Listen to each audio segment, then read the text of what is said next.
आजकालची जी पिढी आहे, मग सुना असू देत किंवा मुली असू देत, त्यांच्या मुलांच्या बाबतीमध्ये खूप सतर्क आहेत. संस्कार असू देत, आहार असू देत, आपल्या मुलांच्या पोटामध्ये जास्तीत जास्त पौष्टिक काय जाईल याचा खूप विचार करतात मुली.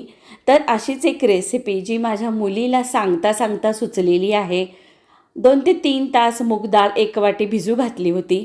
स्वच्छ धुवून घेतली, मिक्सरच्या भांड्यात घालून घेतली. भिजल्यानंतर त्यामध्ये चवीनुसार हिरवी मिरची, आलं, लसूण आणि मीठ घालून घेतलं. थोडेसे जिरे देखील घातले. छान वाटलं.